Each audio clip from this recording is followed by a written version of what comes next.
Engineering करना है, लेकिन कौन सी ब्रांच से समझ में ही नहीं आ रहा, क्योंकि इंजीनियरिंग के बाद हमें क्या काम करना पड़ेगा हमें पता ही नहीं। इसलिए मैं आपसे शेयर कर रहा हूँ 6 कॉमन इंजीनियरिंग ब्रांचेस जो हर कॉलेज में होती हैं।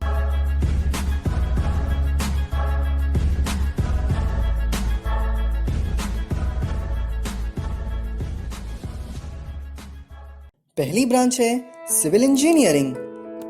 सिविल का नाम सुनते ही सब समझ जाते हैं कि बिल्डिंग्स के कंस्ट्रक्शन की बात हो रही है, लेकिन मैं आपको बता दूं कि इसके अलावा भी बहुत सी चीज़ें हैं जो सिविल में कंसिडर की जाती हैं, जैसे roads, bridges, canals, dams, airports, उनके रनवेज, सीवरेज सिस्टम्स जहां नदी के पानी को फिल्टर करके पाइपलाइनिंग के ज़रिए घरों तक पहुंचाया जाता है, और रेलवेज के ट्रैक्स। दूसरी ब्रांच है मैकेनिकल इंजीनियरिंग। मशीनों की जब भी बात होती है तो मैकेनिकल इंजीनियर्स को सबसे पहले याद किया जाता है। ये इंजीनियर्स पावर जनरेट करने वाली चीज़ें बनाते हैं जिनको हम मशीन कहते हैं, जिनमें इलेक्ट्रिकल की जनरेटर्स जो बिजली ना होने पर काम आते हैं, कंबशन इंजन्स जो कार और बाइक्स में होते हैं, रेफ्रिजरेशन जिनको हम बड़े बड़े फ्रिजेस कहते हैं जहाँ पर काफ़ी सारी चीज़ों को ठंडक के लिए रखा जाता है और बाद में उनको इस्तेमाल में लाया जाता है, बिल्डिंग के एलिवेटर्स और एस्केलेटर्स जिनको आमतौर पर हम लिफ्ट भी कहते हैं जो हमको ऊपर पहुंचाने का काम करते हैं। ये सारी चीज़ें मैकेनिकल इंजीनियर्स के अंडर में आती हैं। तीसरी ब्रांच है इलेक्ट्रिकल इंजीनियरिंग। इलेक्ट्रिसिटी यानी करंट से आपको लगाव है तो इलेक्ट्रिकल ब्रांच आप ही के लिए है।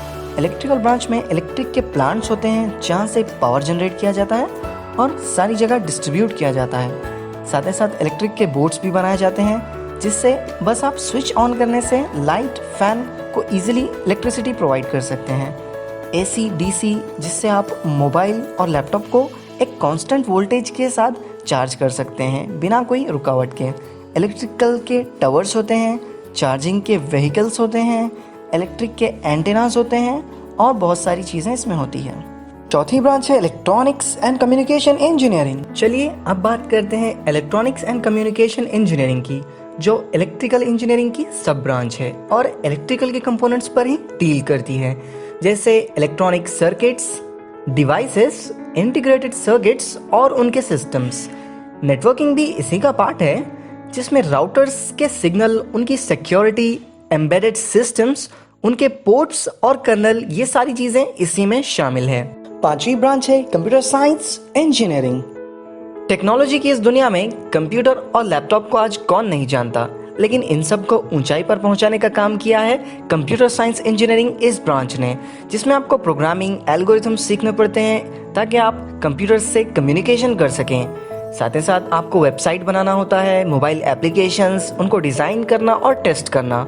इसमें processors, motherboards, circuit boards, memory devices और राउटर्स, ये सारी चीज़ें इसी में शामिल हैं। और आखिरी ब्रांच है इंफॉर्मेशन टेक्नोलॉजी।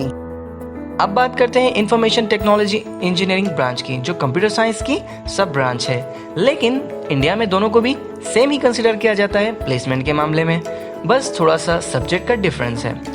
आईटी इंजीनियर्स अक्सर डिज़ाइन और मेंटेन करते हैं कंपनीज के कंप्यूटर सिस्टम्स को।